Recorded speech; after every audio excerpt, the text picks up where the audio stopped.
and they're really excited to work with their young people to create a documentary about their experiences of mistreatment. And it's just nice to know that you're not fighting the fight on your own, and that there's a lot of support and allies throughout the world.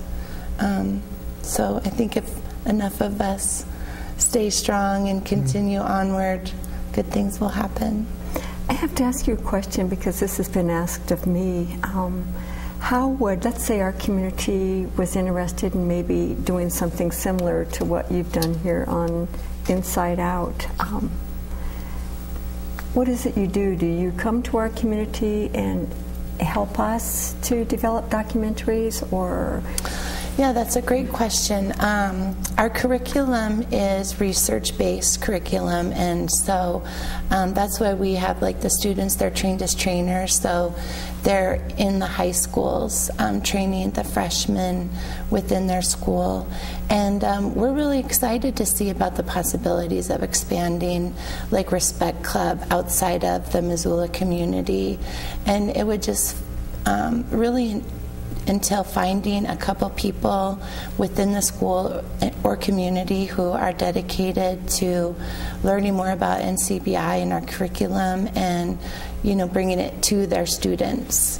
And we write a lot of grants. NCBI is a nonprofit, and we know schools don't have a lot of financial resources, so we do seek out funding from foundations and privately to support this work. Respect Club is in 3 middle schools in Missoula, and it's, we write the grants to put that program in the school. And how is that working? It's working really good. I think Respect Club's been in the schools around 6 years, so it's foundational within the school, and it's inspiring to me that it is planting the seed of, we call them social justice crusaders, where they do take their leadership skills into high school and even beyond. We have students who we've been working with for many years, and now they're in college, and they still help us with trainings. So it's a progression of leadership and competence that I really love. Have you been able to notice any measurable outcomes as far as what were some of the most glaring issues in middle schools and high schools? Well, I travel all around the state doing trainings with students, and the issues are all the same. People want to be noticed for who they are.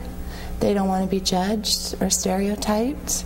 And, it could be issues around class, race, size, the list goes on. And what the space we try to create is that everyone has experienced mistreatment or been disrespected at some point in their lives. And we believe the biggest change is through personal stories. And so I think noticing that other people have been hurt sort of helps inspire, to sort of bridge those gaps and create those relationships across those group lines and create allies. Mm-hmm. How about you, Rosalinda? Discrimination, has that been an issue in your life? Oh, most definitely. I identify as transgender, and I was one of those kids in school that was discriminated and harassed and bullied, and which is, one of the reasons why I think this work is so important, to have this education out there and to let students know that there is a resource out there. But I have experienced discrimination on many different kinds of levels. And so it's very hard for people who are discriminated against, as you can imagine. Mm-hmm.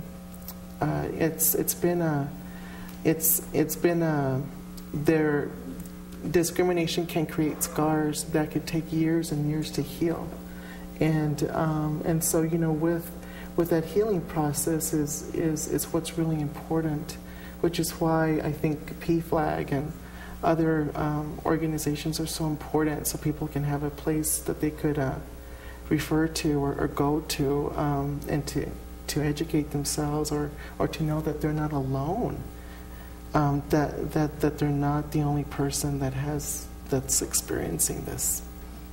You know, it's funny, we grow up with so many beliefs that we're just bombarded with beliefs. Mm-hmm. And you know, some beliefs are actually very healthy. Other beliefs are so far out there that it's understandable why people might be confused or wonder about where they really fit in, how they fit in. Do they have to fit in? I mean, this whole stigma and this issue is huge. So education is going to be absolutely critical. And it starts, now you're working with the youth. Is there, you know, a lot of times the beliefs come from the environments by which we were raised in. Mm-hmm. And I can think of beliefs that I adopted from my father. Bless his heart, he's died, but he had some very strong beliefs about, and strong opinions that I'm pretty sure influenced me as a child. Oh, yeah. And I'm really glad that I've been able to move through those, you know, and kind of find my own path and see that it's bigger.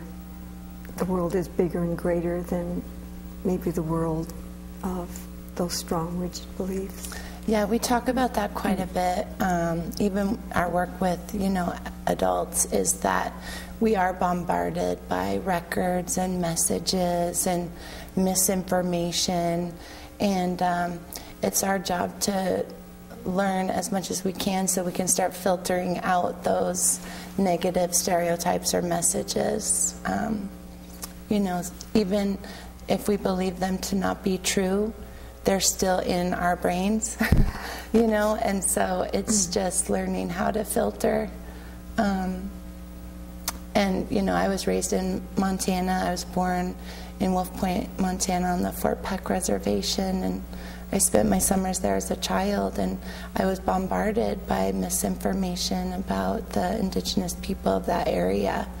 And, you know, I think it planted the seeds in me for my social justice in my life, seeing that oppression and that racism. And so I do believe it's our job to ease those stereotypes and create more education opportunities, create more opportunities to have relationships across the group lines. I can see this as something that's really, really invaluable. How many schools in Montana are involved in this Respect Club within NCBI?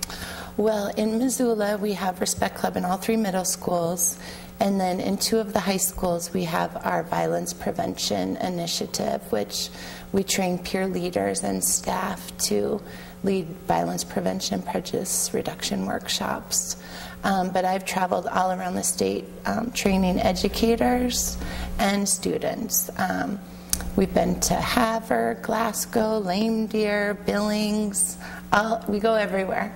Kalispell, Laurel, Hamilton, Knoxon, Bozeman, Regis. Yeah, I think we went to Trout Creek once, and I think the whole staff was, you know, 15.